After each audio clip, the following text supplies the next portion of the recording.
This manga has just been announced by Seven Seas Entertainment in the US. Is it any good? Let's find out.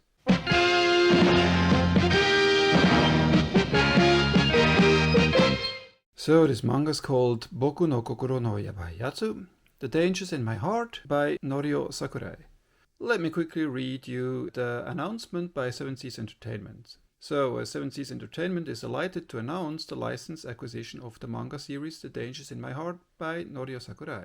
Quirky courtship awaits in this comedy, nominated for the 2020 Manga Taisho Award.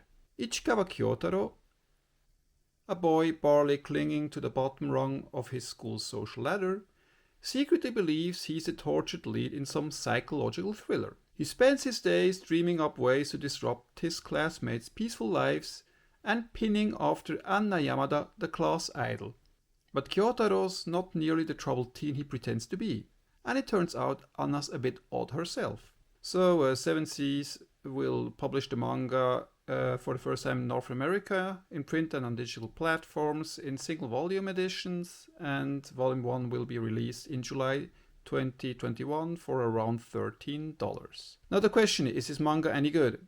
And let me tell you, yeah, it really is. The main characters are Ichikawa Kyotaro, that's the boy here, and Anna Yamada, the school idol. Ichikawa Kyotaro, he's a rather darkish boy. Let's say he's like an edgelord, around 14, and he's really into horror stories and anything with violence, and he's like the loner in the class. He's like what we call in Japanese, inkyara, gloomy character. On the other hand, Anna Yamada, she's a school idol, she's like the yo kyara. She's really cheerful, she does some modeling, and she's really beloved in class. This is a gag comedy manga, but it has a lot of romance. And this romance kicks in, not quite in the beginning, but like towards the end of the first volume, and then it starts to really develop in the second volume. There are 3 volumes out in Japan right now, and there are also a lot of Twitter special chapters. There are 2 editions for the 3rd volume. There's the one with the normal chapters, and then there's the one which contains all the Twitter special chapters. I don't have the 3rd volume yet, but I have read the individual chapters so far, and I can tell you it's really good. The development between the 2 main characters is really believable, and they come more and more close together. And it's really cheerful and really interesting to see how he in the beginning has always been interested in her, but he sees himself as a loner, as a loser who has no chance anyway. And she, in the beginning, she's like not ignoring him, but she's not really paying attention to him yet.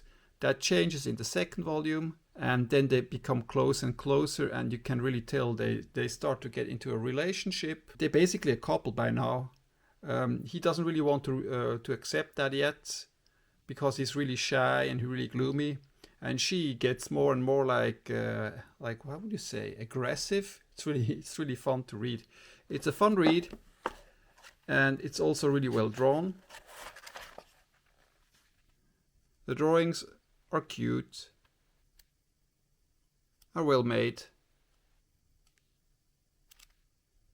and there are also other characters,